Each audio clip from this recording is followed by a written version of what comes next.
Might need a few videos from you too. Clap it up. I need a few videos. Okay, Akim, Agwath.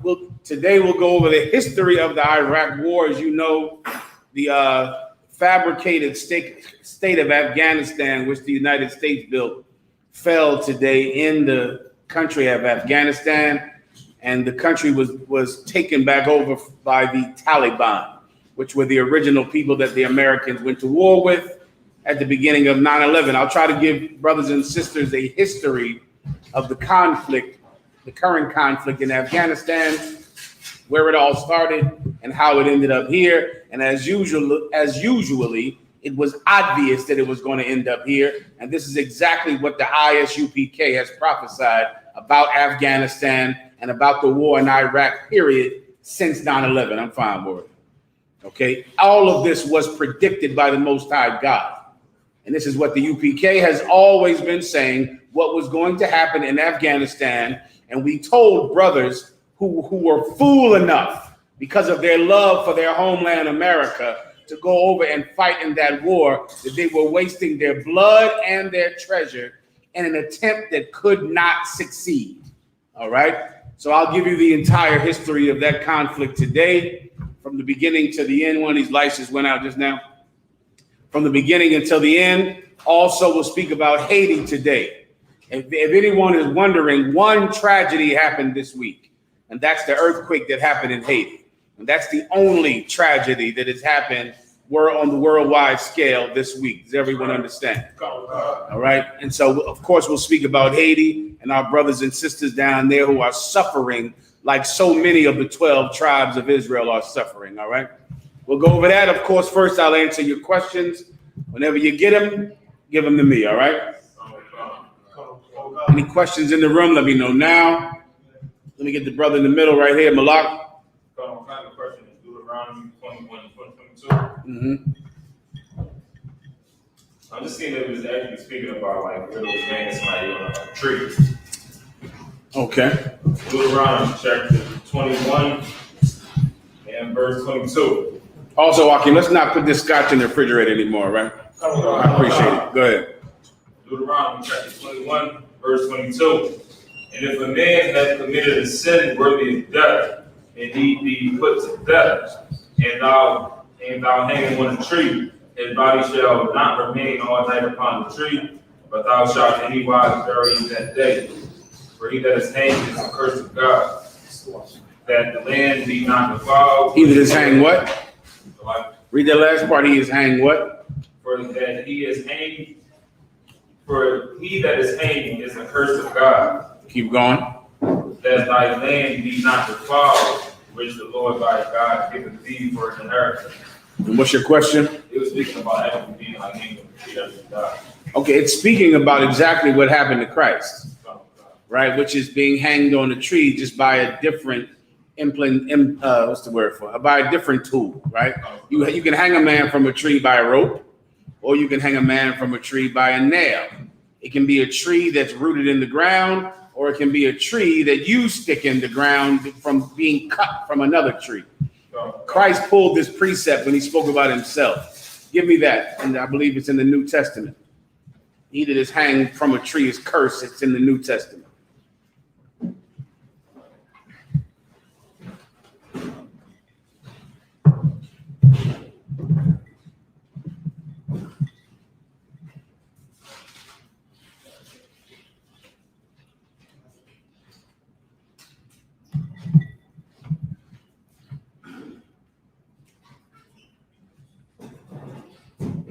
No one has it? Go ahead. This is Galatians chapter 3, verse 13. Christ hath redeemed us from the curse of the law, being made a curse for us. For it is written, cursed is every one that hangeth on a tree. You understand that? Christ was made a curse for us, meaning the Most High gave him a cursed death to deliver us from our cursed death. All of us, the death that we would have died would have been a cursed death, man. It's a curse to die a sinner. It's a curse to die because of adultery, because you had sex with another man's woman. It's a curse to die a witch, a drug dealer. It's a curse to die a filthy sinner who worships the gods of another nation. All of those deaths would be dishonorable, all of them. But Christ took a dishonorable death to save us from dishonor. You understand? Okay, so that's the precept. So many people over the years will look at that and go, well, that means Christ was hung, lynched, like in the South. It does not. It does not mean that. Christ was hung on a cross with nails, right? That cross was made of wood. Biblically, spiritually, it's a tree, because that's exactly what the hell it is, because that's where wood comes from, young brothers. Everybody understands, right? It's spiritual. Everybody understands. Good to go? All right, next question up front. I had a question in John 14 and 12. My question is, where it says, when Christ says, if you believe on him, does that mean doing as he says, doing as he commands? That's exactly what it means. You want to read it? This is the book of John, chapter 14 and verse 12. Verily, verily, I say unto you, he that believeth on me, the works that I do shall he also do also. That's exactly what believing on. That's another thing that is, mysterious in this world, is what belief is. Belief is so mysterious because of the Christian church. And they have muddied the definition of belief. Belief is what you do. That's it. That's what you believe. That thing that you do, you believe in it. If you smoke weed and you're willing to lose jobs because of weed and fail parole piss tests, and you're willing to lose everything for drugs, you believe in drugs. That's what you do not believe in God. Although every dope fiend thinks they believe in God. Every weed head thinks that they believe in God. They do not believe in God. They believe in drugs. How do I know their actions? That's it. You alcoholics, you believe in alcohol. That's what you believe in. You believe it solves all of your problems, and you're willing to drink yourself to death no matter what it does to your liver or your kidneys or your family or your wife. A lot of you, your rods don't even work because you drink too goddamn much. And you don't care that your penis can't even satisfy a woman anymore. All you care about is getting drunk. You believe in getting drunk. That's what you believe in. You don't believe in your family or being a man or being physically capable of performing your duty. You care about being a drunk. What you do is what you believe in. All right. And understanding that is a benefit of. Let me give you a parallel. In America, you are whoever you are on paper. Whoever you are on paper is who you are. It starts off with school with getting what? A report card. So you might say, I'm a great kid. You know what? I'm a great kid. I'm good. I'm really smart. I've counted so many brothers that go, yeah, I failed out of school, but I was never a dummy. I was never a dummy. You were a dummy. How do I know? Paper. This report card says you're dumb. These 4 F's means you're dumb. Nah, but see, I was smart. See those teachers in there. Whoever you are on paper is who you are in America. That's it. From the report cards, what does it become? It becomes then a resume. You might say, if I could just get the interview, I'd go in there and wow them in the interview. You don't get the interview because of the resume, because that is who you are. Then what does it go into? A criminal record. You might say, well, listen, man, I'm a really good person and I've changed. This is who you are. This record is who you are. Then where does it go from there? Then it goes into a credit report. You might say, really, I really want to buy that car and that house. And I know I can afford it. No, you can't. Does everyone understand? In America, who you are is what's on paper. In the truth, in Israel, who you are is what you do. You understand? To the Most High God, what you do is who you are, regardless of what is in your mind or what you think or how you feel. What you do is who you are. Everyone understands. All right. Next, which is why you have was something that the Christians invented, which is called being bisexual. That doesn't exist. That's not a real thing, bisexuality. That's a made up, that's something for people who don't want to be gay. You get my point? They don't like that. They don't want to be gay because they've had sex with a woman, or they can have sex with a woman, or a woman that can have sex with a man. you will have sex with anything, period. If you masturbate, does that make you a hand sexual? You see how stupid that is? You'll have sex with your hand, but it doesn't change your sexual orientation. You're gay. If you have sex with a man, you're gay. And I'm just giving you a simple word that's less offensive, right? But bisexuality doesn't exist. It's not a real thing. It's just people that don't want to be called what they do. Does everyone understand? Next. Young brother right here. If I could, I was watching this. We spoke about this before, like you brought it up in class. You were saying like brothers that be locked up for like murder and stuff. They be like, you know what I'm saying, wish they had a father and stuff like that. And I was watching this video of this brother who got convicted for murdering this woman, right? Mm-hmm. And his mom was like, I know he didn't do it. I raised him right, and all this other stuff. And she couldn't even like comprehend or understand that like her son would do something like this. And it's like when you raise your children up as Christian, you know what I'm saying, or a Muslim, and you don't make sure that they have real roots, what is like a good upbringing to like a kid in this world? You know what I'm saying? Yeah. Like you think you raised them good, but you can't even understand you do this, but you didn't really give them rules. You just, you know what I'm saying? Going to church not help them. Y'all in church telling them they can do whatever they want to do. You know what I'm saying? Anyway. What most people want to do, and it's human nature, most people just want to give a child what they received. That's it. Whatever you got, that's what you want to give your kid. And many times it doesn't matter whether or not that thing was profitable or not. What matters is it's what you received. Everyone repeats the mistakes of their parents. You know, you could hate how your father treated you. You are going to do the same thing to your child. You can hate what your mother did. You are going to do the same thing to your child. It requires a great amount of self-discipline to not just repeat the mistakes of your parents. It requires rules, laws that are independent of you and what you think and how you were raised, what you like. Laws that were around before you were ever born, before your great-great-great-great-grandfather was ever born. Laws that work. I'll show you today in Afghanistan that our laws work.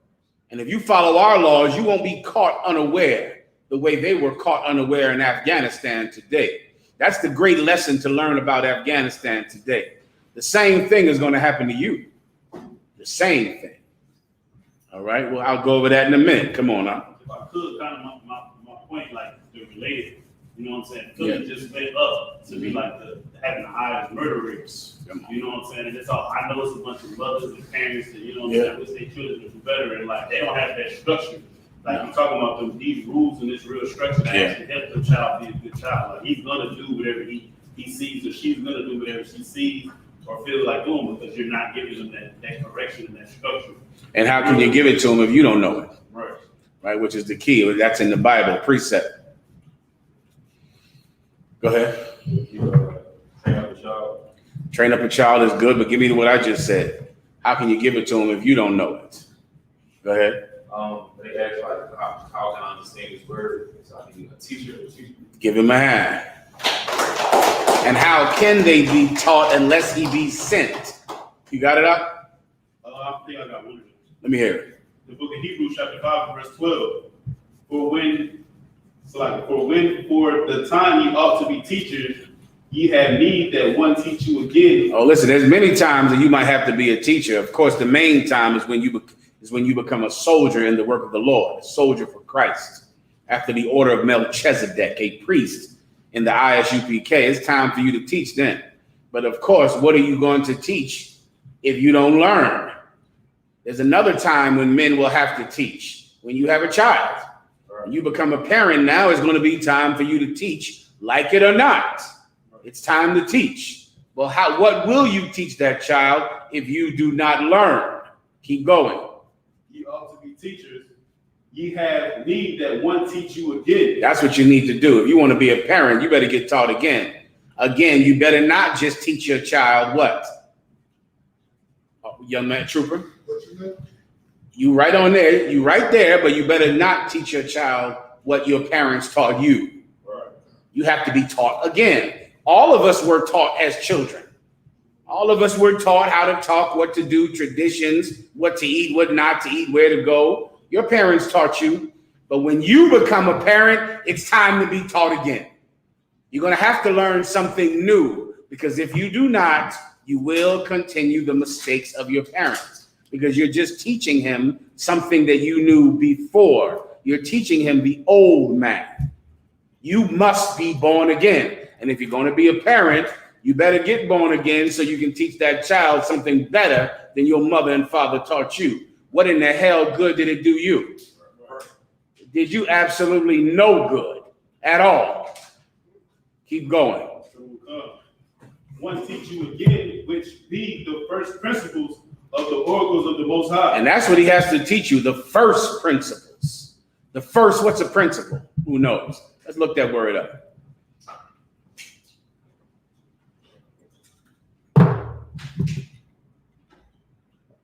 Malak.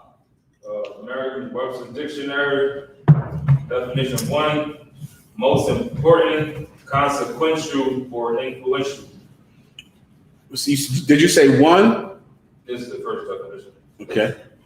Relating to or constituting, No, the first one will be it. Okay, read it again. Most important, consequential, or influential. That's what a principle is. A principle is what you base your life on. Right. A life needs a foundation.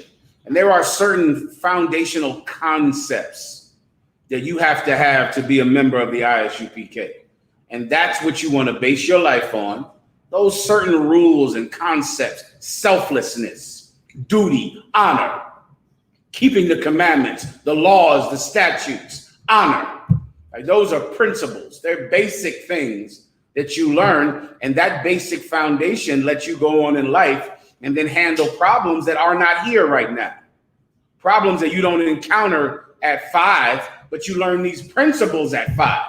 Right. But then you encounter these complicated issues when you're 25, but you have a good foundation. You have these principles, and then you know how to handle them.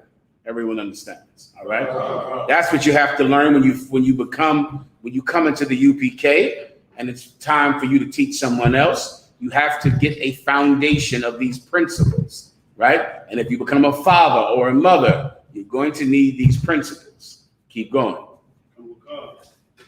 And are become such as have need of milk. And you have become such that are in need of milk. Meaning, what's the metaphor? Read it 2 verses above it again, and then read it. Verse 10, called of God and high priest after the order of Melchizedek. You're right. Keep going. That's exactly what I said before. Everyone recalls, right? Keep going. Of whom we have many things to say, and hard to be uttered.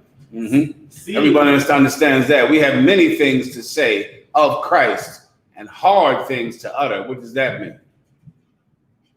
Malak. You got a lot of principles to teach people, but it's kind of hard to go out and actually deal with. What does utter mean? To speak. So the things that we have to say are hard to what? To digest. What does utter mean? Speak. We have things that we must say, but these things are hard to speak. Speak would have been the perfect answer. They're hard to speak, right? Is that not one West?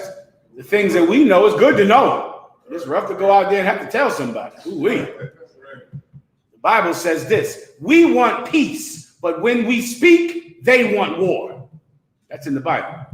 Because these things are hard to say.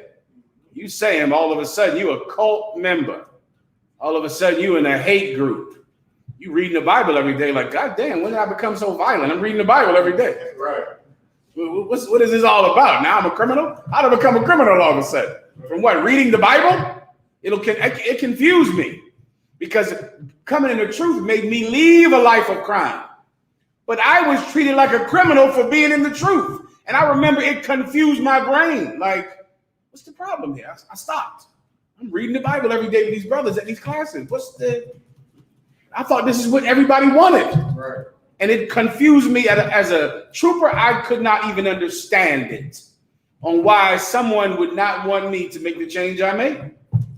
And I didn't get it until later on. Then I began to understand these things that we say. People say they don't want you to sell drugs, but really, they would rather you sell drugs than you stop them from doing drugs. You understand? People say they don't want you to shoot people and assault people, but really, they'd rather you just keep on shooting people than for you to convict them for eating pork or celebrating Christmas. If they have to choose you telling them, hey, you got to stop celebrating Christmas, or you going out and murdering more people, they'll say, go ahead and keep murdering people. Just leave me and my ham alone. Just leave me and my birthday alone. And I did not realize that until it was me. When I thought it would be a celebration for me being a different person. And it was war. It was war. Come on. All right. With being a hypocrite, people want everybody that's doing wrong. So they try to point the finger at you. It's like, well, you was doing wrong over here. So once you change your life completely, they don't want you to do that because then you can point the finger at everybody else. That's the point. No one wants to change. No one wants to stop. No one wants to be a better person. And you don't, when you're an evil person, you are unaware of that. But then when you become a better person, you'll realize that really no one wants to be a better person. Everyone is doing what they want to do. You might see a crackhead walking down the street. Do you still say that word, crackhead? Is that a still? Okay. And think about it, every Black and Hispanic person, you've seen terrible drug addicts in your life unless you've been one or the other, right? And you might see them sleeping under a bridge or laying on a vent, with rags and in a tent or, sleeping on a park bench. And you might look at them and go, damn, that's a horrible situation to live in. Until you get to know one of them. And then you'll realize this is exactly what he wants. They like this because although there's a negative repercussion, they are getting to live a lifestyle that in their mind is pleasurable. And they're just paying for it the way that they're willing to pay for it. There's been many brothers I might counsel and sisters and get them into a shelter. And when I first started encountering shelters years ago, I would go and find the rules out about the shelter, and the shelter has a curfew, a 9 p.m. curfew. And I remember literally thinking to myself, man, why would you need a curfew when you're homeless? You think everybody would be running in here at 5 before the sun went down. You think if you were sleeping outside, you're not, breaking the curfew. Lo and behold, they have that curfew because nobody keeps that. Because them people out in the street, brother, having a ball. You understand me? And the shelter has to have a 9 p.m. curfew that nobody keeps. Nobody wants to come in at 9. And you think, why wouldn't you want to? You sleep under a bridge. Why would you not want to be in at 9? You know why?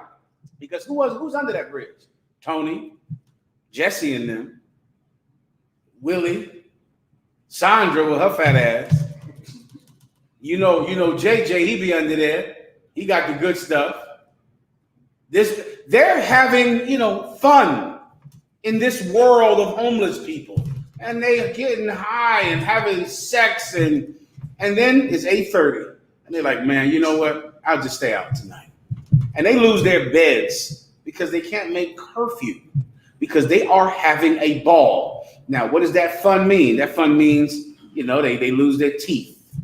That fun means their health suffers, but it's worth it to them. Do you understand?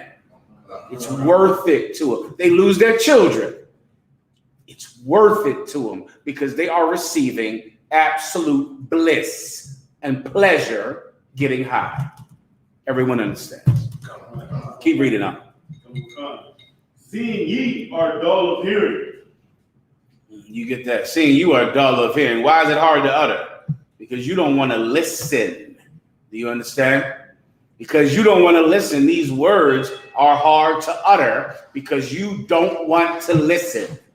Keep going. For the time ye ought to be teachers, ye have need that one teach you again. You get that. Keep going. Which be the first principles of the oracle of the Most High. Keep going. And are become such as have need of milk. Keep going. And not of strong meat. Keep going. For every one that useth milk is unskillful in the word of righteousness. For everyone that useth milk is unskillful in the words of righteousness. What does that mean? Just think simply. Using milk. Come on. Murad. Oh, God, saying that you don't have enough experience to teach the word. And because you don't have enough experience, when you do speak, you speak the basic concepts. Do you understand? Right? Think about your officer's test. Your officer's test is full of milk, right? Because you're new. So because you're new, you're going to teach about the color scriptures. You're going to show them nigger in the Bible. You're going to teach about the 12 tribes of Israel. You're going to have a basic understanding of Hebrew, ancient Hebrew, Assyrian Hebrew, to be able to read the Torah. So if that's what you use, you're young. You get the point, right? You're young. Keep going. For he is a babe. Because you're young. I just said that, correct? For he is a babe. He's young. Keep going. But strong meat belongeth to them that are of full age. But strong meat, some things that are complicated. This vaccine thing is complicated. It's complicated, the vaccine, because the vaccine comes up against a long-lasting tradition of paranoia and fear. Because black people, in our heart of hearts, and Hispanics, we are ignorant. And because we're ignorant, we don't understand going to court. Who's been to court in here? You don't have to raise your hand. I'll assume everybody. You know that feeling you feel in court? Like a fish out of water, like a, what is this? What is, Your Honor, these and thous and that's and this precipitated the stipulation. And you sitting there, you can barely talk without cursing. You can barely even speak without cursing. And then you're in court. And it is confusing and it is scary, young man. It's scary. We're an ignorant people, and because of that, medicine and law confuses us and scares us. And we're afraid of the doctor and we're afraid of judges for the same reason. Do you understand? But it's okay. You're a baby. You're a baby. You have fathers who aren't afraid to go to court and who are not afraid of needles. Does everyone understand? So that's a complicated thing that we can explain to you. Hell, at one time you weren't allowed to read. A minute ago, your eyes were burned out of your head if you read the Bible. So of course you're afraid of vaccines. You couldn't even read. A minute ago, you'd be afraid to read. You'd be running and hiding in a cave so you weren't caught with a book. So I understand that you're afraid of vaccines. I, however, am not, because I'm not a child. Does everyone understand? But it's okay when you're a child if you have a daddy, if you have a father. The car. Go ahead. Being afraid of the enemies. Mm-hmm. This is the book of Deuteronomy, chapter 31, verse 6. Be strong and of good courage. Fear not, nor be afraid of them. That's it. Give him a hand.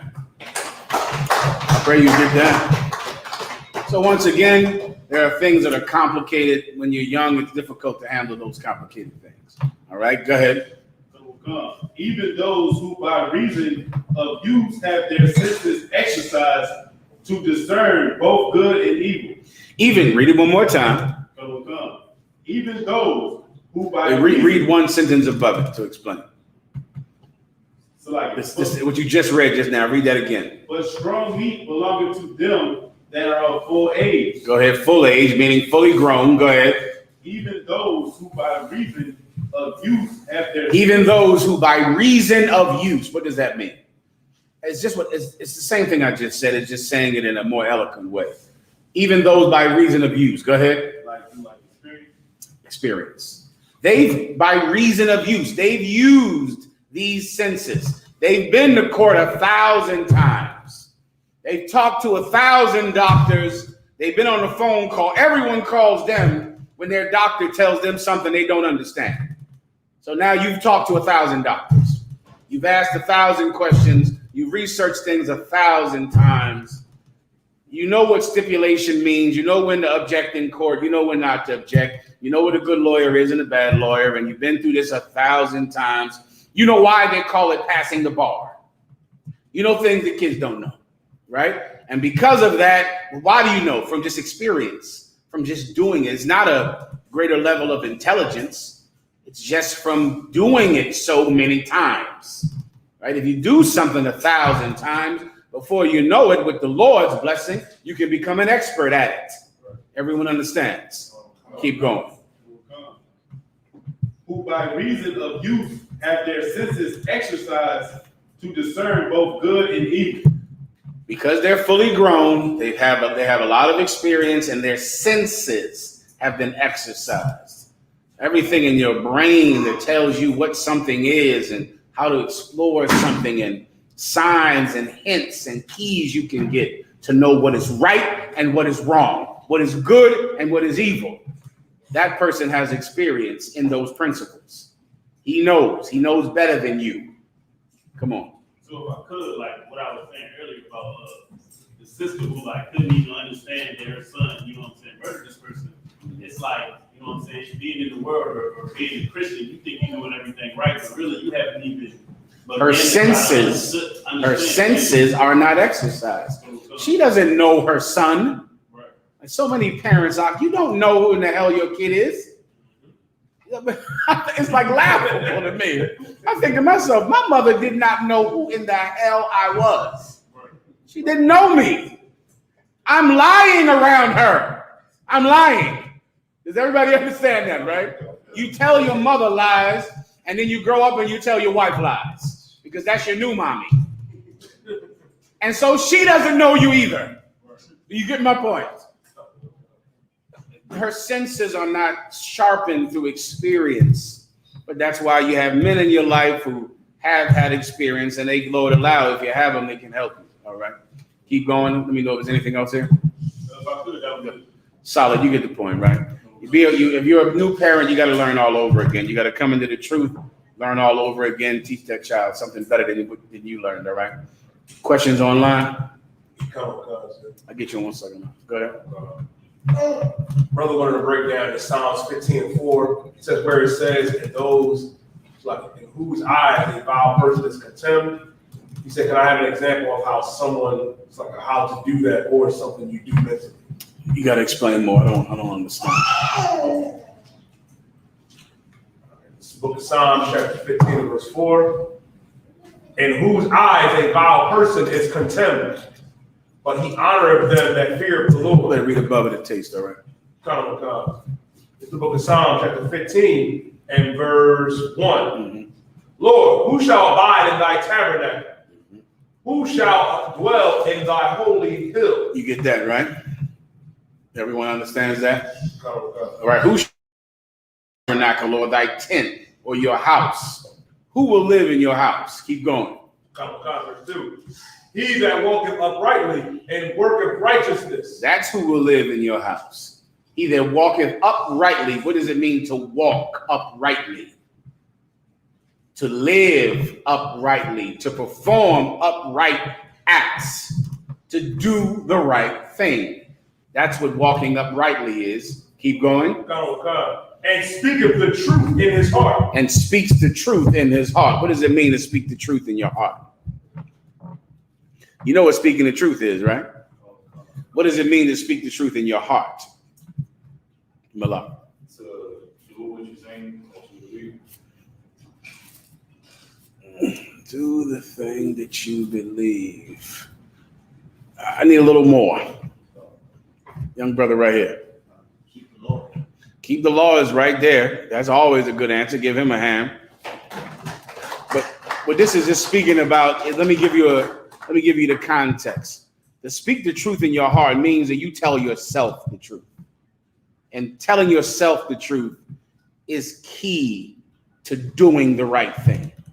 So many people do not do the right thing because they lie to themselves. How do they lie to themselves? Your grandmother raises your child. You get high all day. If somebody asks you, "Are you a good parent?" What do you say?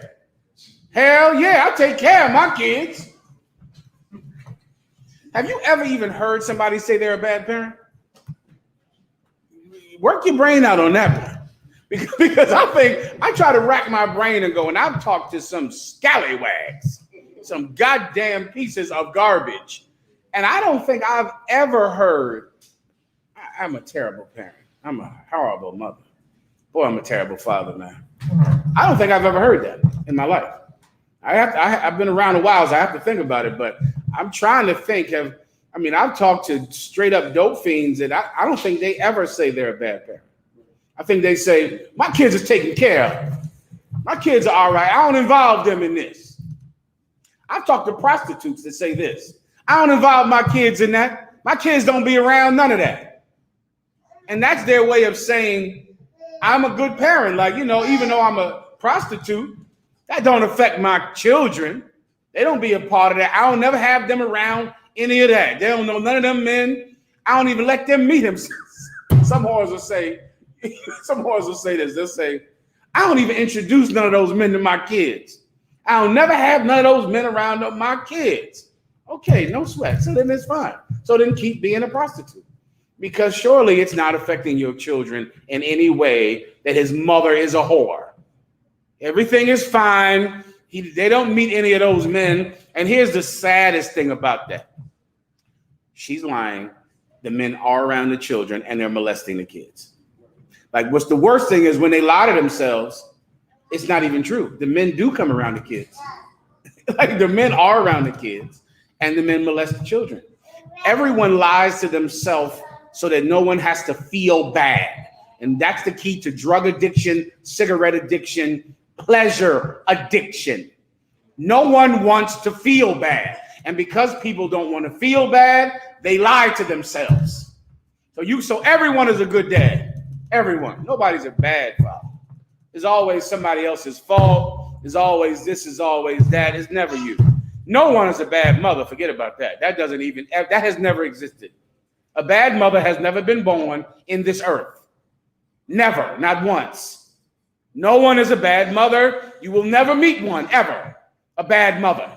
All of these kids in foster care, all of these children molested. Mothers, perfect.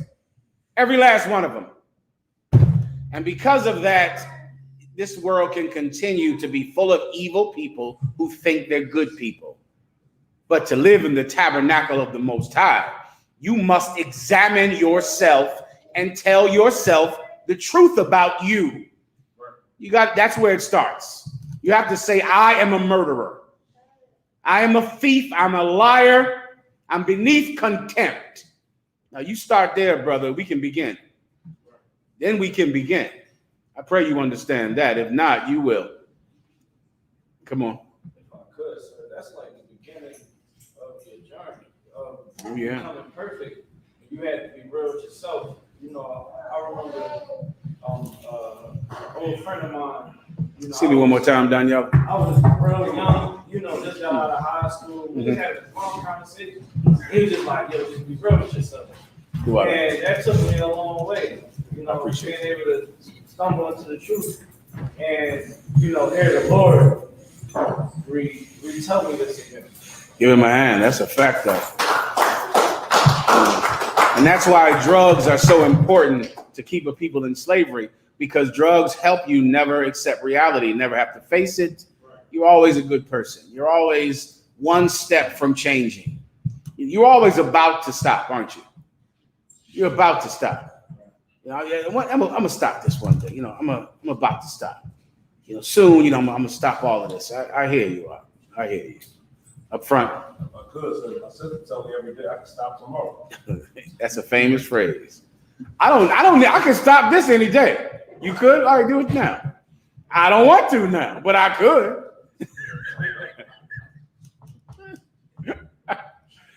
Oh, let's move on. I'm a lot. Go ahead. I know even in the AA meetings, the first thing I do is say, I'm addicted to drugs. Let me tell you, AA meetings and Alcoholics Anonymous and NA, Narcotics Anonymous. You have to admit that you are an alcoholic, that you are a drug addict, because it is hard to do. No one wants to tell themselves the truth. And that's what you have to do. That's the start. And if you want to live in the tabernacle of the Most High, if you want to be under his roof, you're going to tell yourself the truth. Everybody understands. Go ahead. Verse 3. He that backbiteth not with his tongue, nor doeth evil to his neighbor. You get that? Backbiting with your tongue and doing evil to your neighbor, meaning going behind someone's back and speaking evil about them to hurt them. So many women do that in the world, where they're full of backbiters. Fake Israelite groups do that every day. Talk evil about one another, hate each other secretly, talk evil and gossip about each other. All these fake Israelite groups, they constantly call me and tell me about all of the garbage in their groups with the IUIC and what's the thing I learned about this week, the IUIC? The seasoned sisters, and the daughters of Sarah. And I got to hear all these stupid stories about how the daughters of Sarah and the seasoned sisters hate each other and talk about each other, and then literally call us to talk about each other. Moving on. All right. That's how Christians behave, which is what I tell them. And they're suffering because they're in that group, and that's what they get. That's what you get. If you go to church and you're mad because the deacons are talking about you behind your back and the reverend is having sex with your wife, that's what you get. That's why you're in there. You're in there to be an evil person who gets to look like they're righteous. That's what you get. All right? You can't do that and be in the Lord's tabernacle. In the UPK, we are ordered to love each other. Right. You are not allowed to gossip about someone in this school, to talk behind his back. You can't do it in here. If you do it in here, you expose yourself, not him. You expose yourself, not her. The minute you talk about someone behind their back, the person who you're talking to has marked you. I pray you understand. Anything else? Nor take up a reproach against his neighbor. You get that. That's the same thing I just talked about. What's this question about? In verse 4. Mm-hmm. A general breakdown of verse 4. In whose eyes a vile person is contemned. In whose eyes a vile person is contemned. Meaning, if you want to live in the Lord's house, you are going to have contempt for a vile person. Right.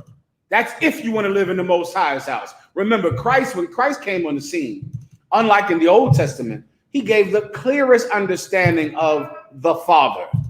The Father. That comes from Christ. That thinking about the Most High with that concept. Where in the Old Testament, we thought about the Most High with the concept of being the terrible God, the terrible power, the power that hurts you and that scatters you if you don't obey him. And that is who the God of Israel is. But the God of Israel, if you want to understand what that means, or understand why he scatters you, or why he punishes you, understand the Father concept. And that's a difficult concept to understand, the Father concept. If you want to live under his roof, you will obey his rules. Right. That's the Father concept. And it's difficult to get when you're a child, because in your mind, a father is the one that hugs you and that plays catch with you. That's what a father is in your brain, because that's what you want. That's what you want him to be. Those of you, once again, like the officer brought up earlier, those of you who had no father, who wanted a father, what did you want? In your imaginations of having a dad, was he whooping your ass every day? He was not, right? In your imagination of having a pop, he was buying you things, taking you to McDonald's Playland, coming to see your football practices and your basketball games. In your mind, a father is just there to support you and to protect you from evil, right? And you wanted a father because you wanted protection and you wanted his support. In your mind, your father doesn't have a belt in his hand whooping your bad ass.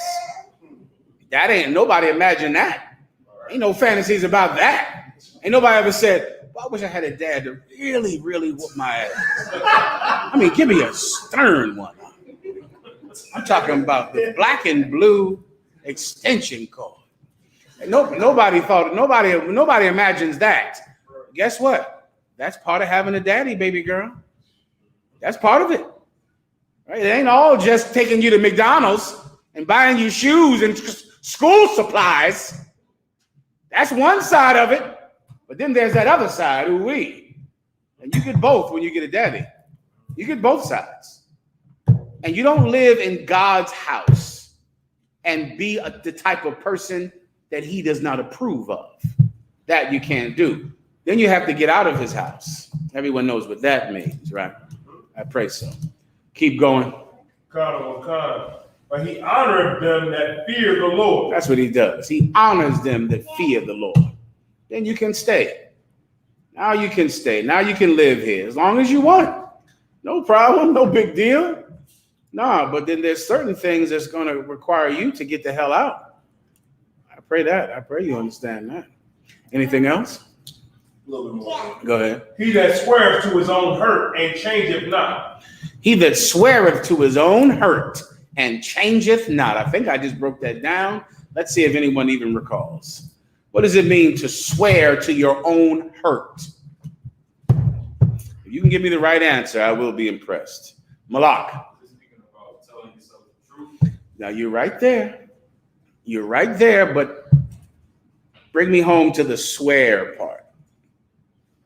Swear to his own hurt. And do what? You die? And changeth not. And change not. Swear to your own hurt. Meaning this swear hurts you. And you still will not change it. You still will keep it. Trooper. Is the alcohol still free? That's not a swear. You might need to know what a swear is. A swear. Christ said, swear not on heaven or on earth, or on thy own head. What does it mean to swear? You can just look it up if you like. Let's start with that. Young brother right here. What's your rank up? Officer. What is it? What were you going to say? Living your own belief. Living your own belief is swearing? Let's look it up.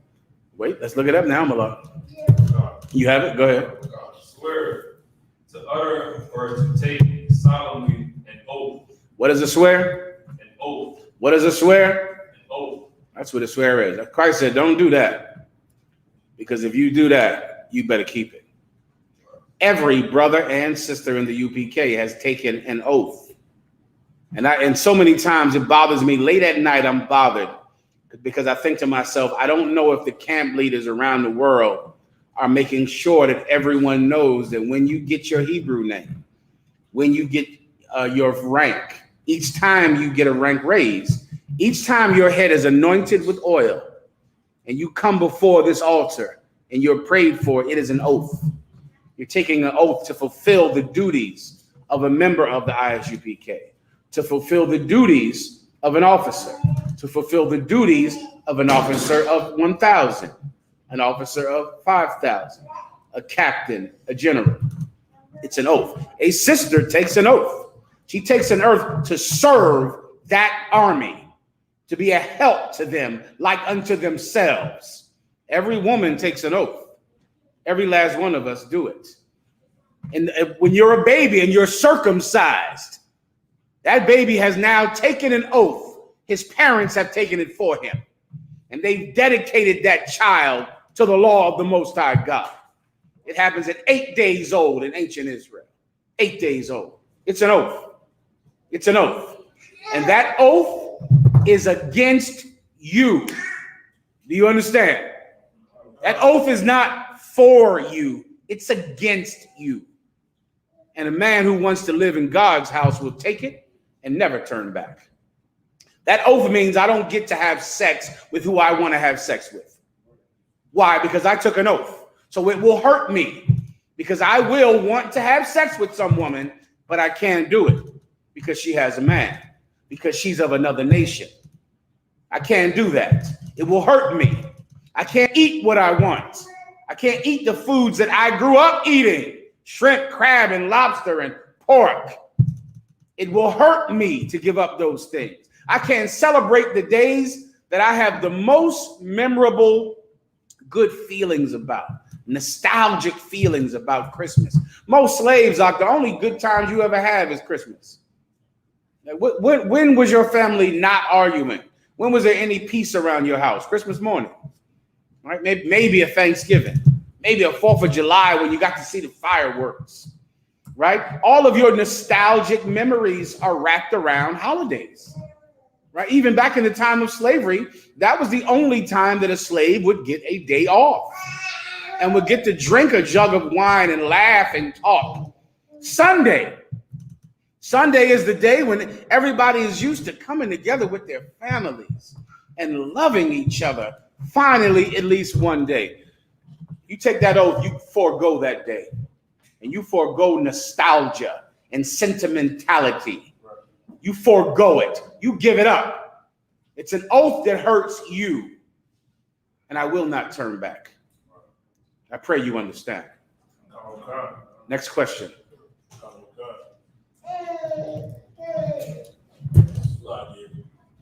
Brother says, can you break down Matthew 23 and 32, Brother Shaw? What did Christ mean by this saying?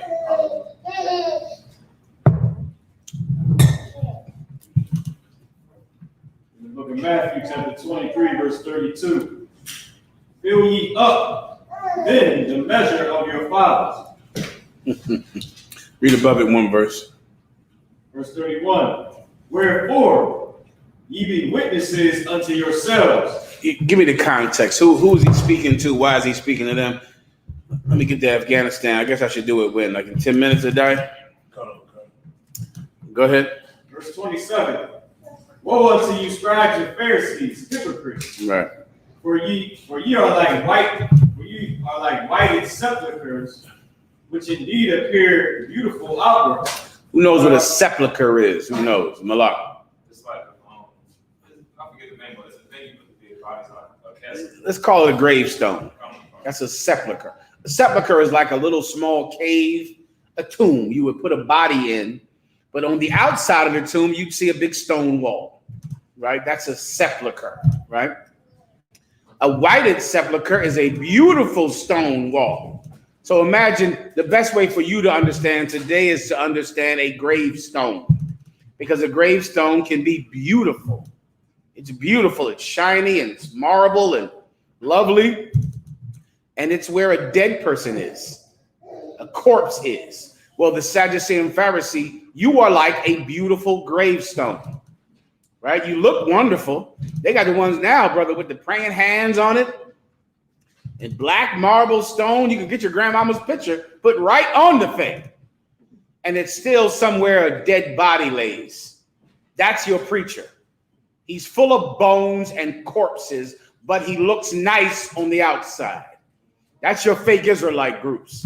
I don't know how many sisters call me to join the IUIC. And I say, well, sis, why in the hell would you have done something like that? You knew One West was out here. You telling me you chose those homosexuals over us? And you know what inevitably all of them say? They say, I joined them because I knew they didn't believe in having more than one wife. And it was scary for me to come to be with y'all because I knew you believed in having more than one wife. And then they joined the IUIC. Guess what the husband did? Left her. Left her. Who can guess why they left her? Why she married some brother in the IUIC and then he left her. Who wants to blow my mind with the obvious answer? Because he can only have one wife. Do you understand? In your dumbass mind, you always think the one wife is you. Ain't that's mind blowing, isn't it, Daniela? It's like in a woman's mind, she's the one wife. Salaka. This is why girls need daddies. If a man believes in one wife, he's leaving you to be with her. She's the one wife. You're not the one wife. She is. So he's going to divorce you because he can only have one wife, you idiot. It looks nice on the outside. It looks like you'll be one man's one woman for the rest of your life. But in actuality, he's going to leave 3 women. He'll leave one every year. get a divorce, sign the paperwork, and marry someone else. Because although it looks like a pretty nuclear family, one wife, one husband, it's really a man who leaves a woman every 2 years. And that's that. That's your preacher. That's your Christian church. The Christians believe in one wife. How many divorces have they had? 3 or 4. 3 or 4 divorces. They get one every few years. But yet they believe in one wife. And they have a big ceremony and a big church. And of course, you know, all of them are wonderful, God-fearing people, except for when they molest your children and have sex with another man's woman. It looks nice on the outside, but inwardly it's full of bones. Full of bones. Keep going. And of all uncleanness. And of all uncleanness. Homosexuality, you know, the breaking of the dietary law. It's just a disgusting place, the Christian church, the Muslim mosque, the fake Israelite group. It's a vile place full of vile people. Keep going. Malak. I had a question that was kind of like Muslims. Go ahead. I know in Philly, a lot of Muslims here, they call themselves Right. Muslims everywhere. Yeah. Do they also like molest children too? Hell yeah. Do they have penises? Yes, they molest children. Why not? Listen, the key to thinking about anything is thinking, why wouldn't they? Why would a Muslim not? You should go research, brother. My God. It's terrible child molestation in Dubai. In Dubai and Saudi Arabia, there's some videos I've looked up for research that I can't even watch of the child molestation that happens in Dubai. In the United Arab Emirates, it's child molestation with little boys that is so rampant. I don't even want to talk about it. I can see the little boys. It was some little boy in the video. I don't even want to think about it. Okay, but go research it on your own. It's terrible to even see. Come on. Muhammad was the pedophile. Yeah, how did I forget? Muhammad committed pedophilia with that, what's her name? Aisha. And she was 9 years old, but it's in the Quran. And he had sex with a 9-year-old girl. And now, of course, they have sex with little boys, and they don't believe it's even gay to have sex with a little boy. They believe that he's not a man. And that's why religions are disgusting. Because if the Bible or the Old Testament says you can't have sex with mankind, you know what a Muslim says that? Blow my mind. He's not a man. And they believe it is lawful to have sex with a boy because he is not a man. And that's why religions must be burned. All of them. You get the point, yes. To your question, yes, they do that. All right. Anything else? Keep going. Keep going. Drop down verse 29. Woe unto you, scribes and Pharisees, hypocrites, because ye build the tombs of the prophets and garnish the sepulchres of the righteous. You build the tombs of the prophets. So when you see, Elijah's tomb or Ezekiel's tomb, it's a beautiful place, which would make you think that they honor the prophets of God, because they build a giant tomb to him that's beautiful and wonderful. And they build a giant church, man, that must have took so much money and so much sacrifice to build such a cathedral to honor God. Keep going. And say, if we had been in the days of our fathers, we would not have been partakers with them in the blood of the prophets. And they say, if we would have been around back then, we would have never committed the sins that the ancient Israelites did. That's a constant Black and Hispanic refrain. If I was around back then, I wouldn't have put up with that. I wouldn't have did that. Yes, you would have. You would have did worse. You would have betrayed Nat Turner. That would have been you. You would have went and snitched on Nat Turner. You would have snitched on any slave that was trying to revolt. You would have snitched on them and got everybody killed. How do I know? You're a Christian. You would have definitely snitched. If you're a drug dealer, you definitely would betray your own people for your own good. So if you're a drug dealer, you absolutely would have betrayed Nat Turner, betrayed Harriet Tubman. You look at Harriet Tubman and go, Harriet Tubman, she's righteous. Nigga, you would have turned in Harriet Tubman. You. You would have went and told on her, snitched on her, and gave them the entire route to the Underground Railroad. You would have made a map. You would have sat down and wrote out a map to where the Underground Railroad stops were so they could be there, all so you could do less time in jail. You're a rat. You're a rat today, and you would have been a rat in the 1800s. You would have still been a rat. You betray your friends right now, and you would have betrayed Harriet Tubman, Sir John of Truth, and Frederick Douglass. You would have did the exact same damn thing. Keep going. Wherefore, ye be witnesses unto yourselves. Wherefore, you are a witness unto yourself. Meaning, this is why I know this about you. Because of you. Because of how you behave now.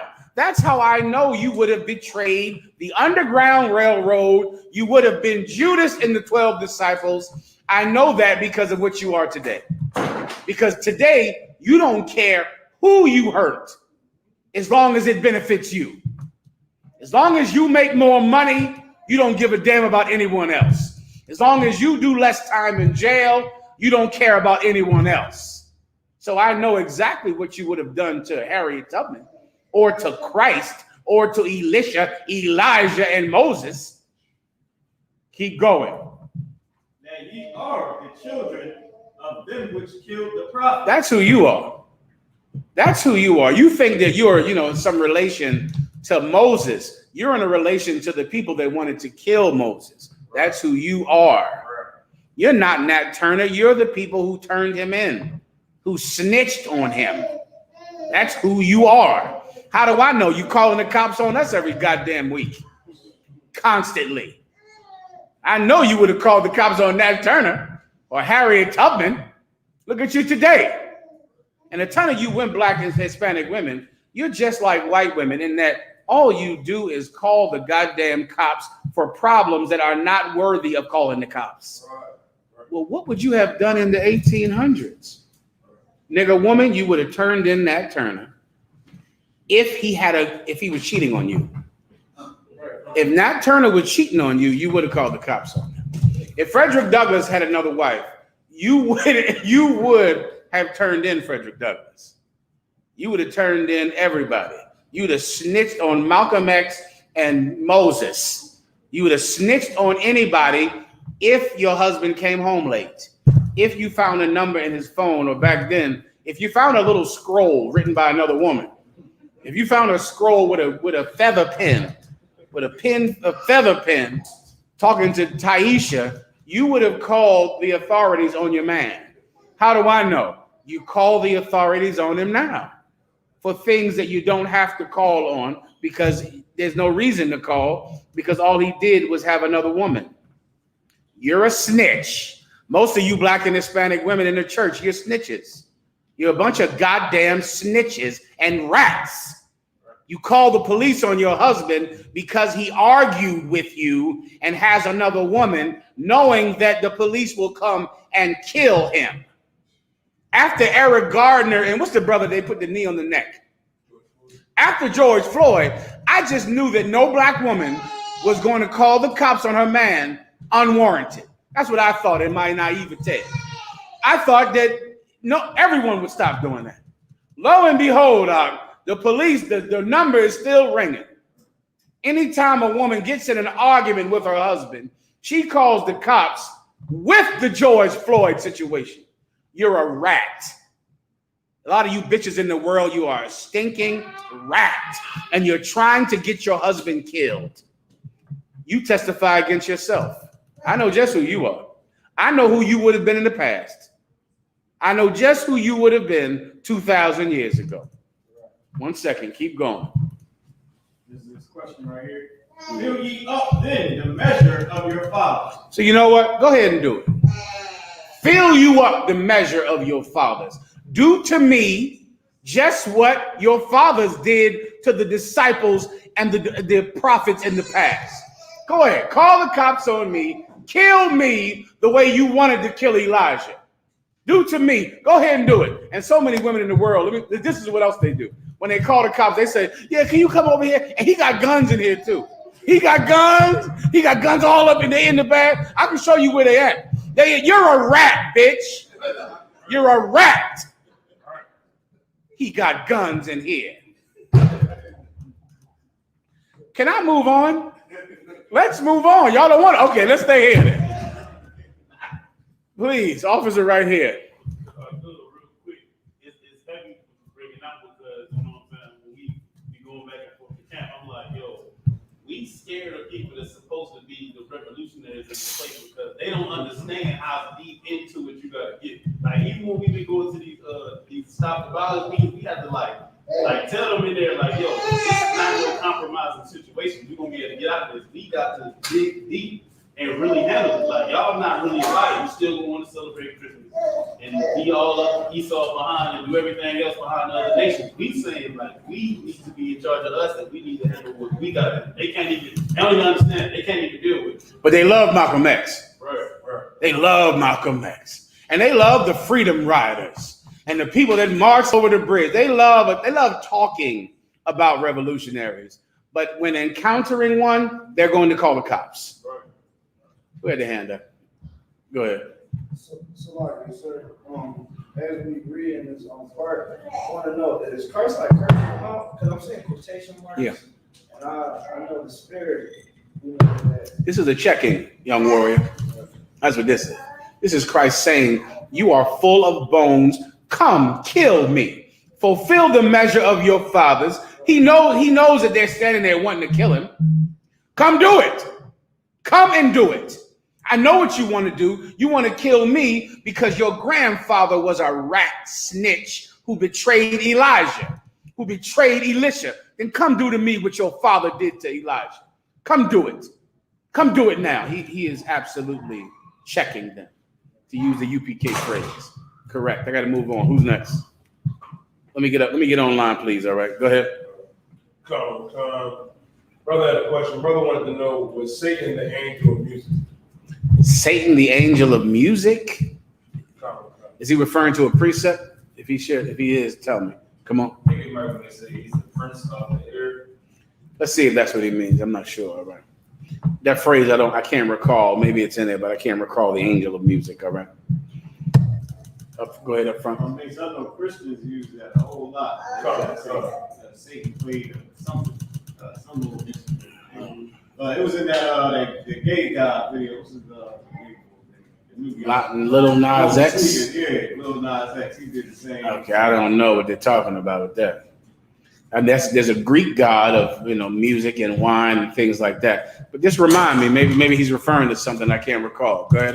Well, good. So to piggyback what Officer Morale was saying, definitely, they used to always say that in my church. Pastor Ruffin would always say, Satan was always fond of music, but he never played scripture. They didn't play music? Oh, they played music. I don't understand. I don't know that. I mean, if there's a precept they're referring to, just show it to me. If not, then they're referring to Greek mythology and Roman mythology. But you can just show me what you're talking about, all right? Anything else online? Comment, sir. Okay. Your brother wanted to break down Salah. Said, Shalom, sir. Can you break down James 4:11 and verse 12? Okay, go ahead. James chapter 4, verse 11. Speak not evil one of another, brother. He that speaketh evil of his brother and judges his brother speaketh evil of the law and judgeth the law. Solid. Read it one more time. Speak not evil one of another, brother. What is it? What is evil? Speak not evil. What is evil? Go ahead. Evil would be not doing what God wants you to do. What would speaking evil of a brother mean? We're talking about an evil, something that's evil that comes out of your mouth. Saying something that's evil about another brother. Trooper. Talking bad about him? Okay, let's say, so when we say Martin Luther King was a liar when he dreamed his dream, is that speaking evil of your brother? When Christ said, you are like whited sepulchres, inwardly you're full of bones. Those are the Sadducees and Pharisees, which were Israelites. Is that Christ speaking evil of his brother? telling lies about the brother, right? Speaking evil about your brother is when you're saying something about him that is evil to say. You get my point? What's evil to say? A lie. To lie about another brother. To plot on him unrightfully, to steal from him. That's, to steal his woman or to steal his money. That's an evil thing to say about your brother, a lie. Everybody understands. It is absolutely not evil to speak about something that is true that your brother has done to you, and there's a place to do it, and that's in counsel. And that's what Christ said. Everyone understands. Christ said in times past it was said unto thee that whoever murders, he is guilty of being brought before the council. But I say unto you, whoever speaketh evil of his brother, finish it, Marah. Whoever speaketh evil of his brother, Malak, wrong, without cause. Someone pull it up so you can know, all right? Without cause, the same is in danger of the council, right? You are absolutely allowed to say that a brother has done an evil thing to you. You're allowed to say that with cause. How will we know if you have cause? The council. The council is where you will produce you can say, this brother is a thief. Prove it. We're in council. Show me that. What did he steal from you? What did he do? However, if in that council you have no evidence that he's a thief, I pray you understand. Go ahead, you die. This book of Matthew, chapter 5, verse 22. But I say unto you, that whosoever is angry with his brother without a cause shall be in danger of the judgment. Angry with his brother, what? Shall be in danger of the judgment. Angry with his brother. Without a cause. Without a cause. There's a cause to be angry with your brother. A reason. And then there's people that have no reason. Right? You can't do that with no reason. If you're angry with him, you take him to counsel. In that counsel, you can say exactly why you're angry. Is this Matthew 24? Matthew 5 and 22. Give me the one in Matthew 25. I'll move on while you're looking for it, all right? Who had the question in here? Someone in here? Go ahead. Wait, did I answer the question that I was just asked or not? Who had the question? It was online. What did they ask? Break down James 11. Okay, so let me finish up that. Then I'll get to you up front, officer, all right? Go ahead. James chapter 4, verse 11. Speak not evil one of another, brethren. He that speaketh evil of his brother and judgeth his brother speaketh evil of the law. Here we go. He that speaks evil of his brother and judges his brother speaks evil of the law. So what are you not allowed to do?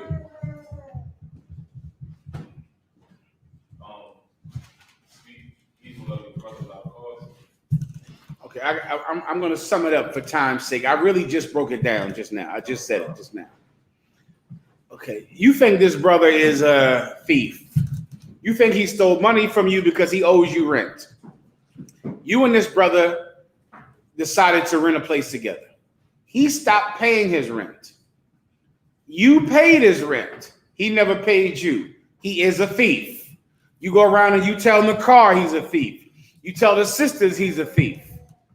You say he's a thief, which means you are the judge who just pronounced him a thief. That's your judgment on him.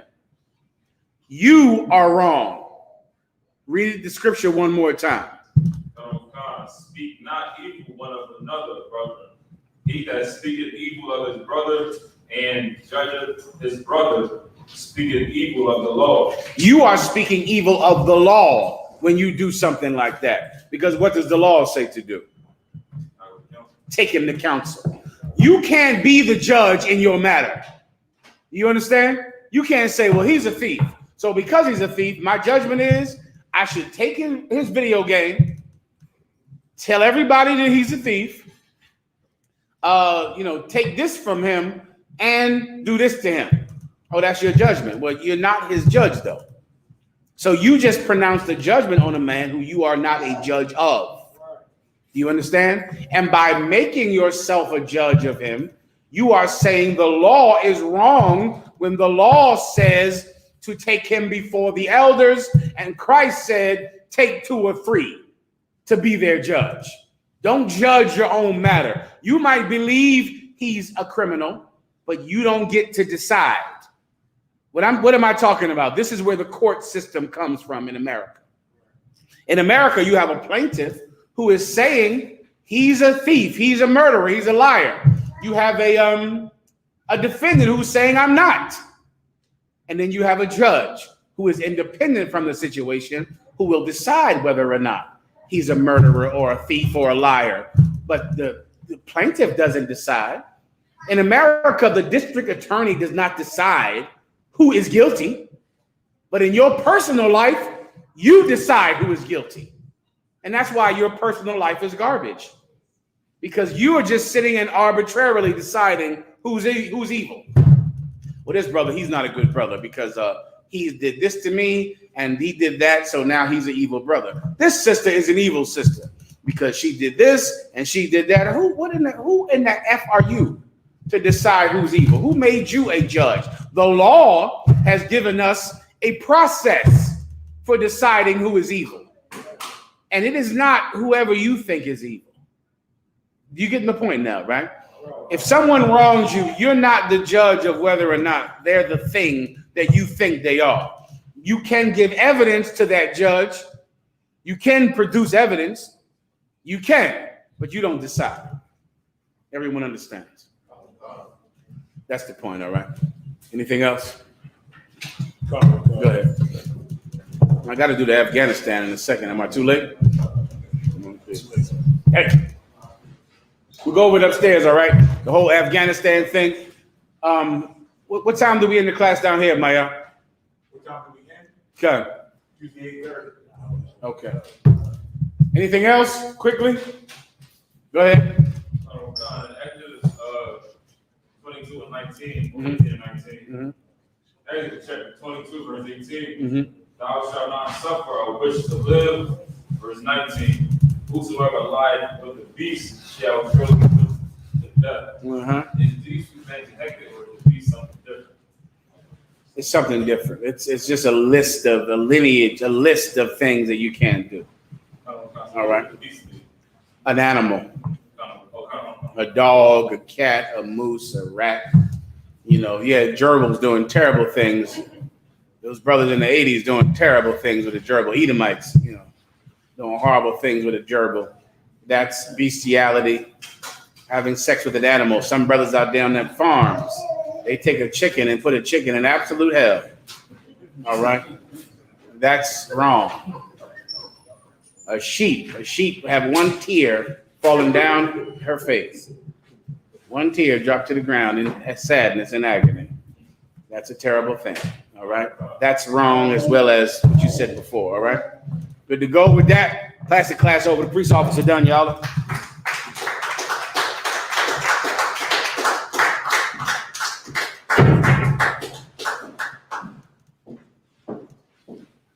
I'll walk on y'all. Barack. How about you, y'all? Shot rock. Love. How about you, y'all? Shot rock. How about you, y'all? How about you?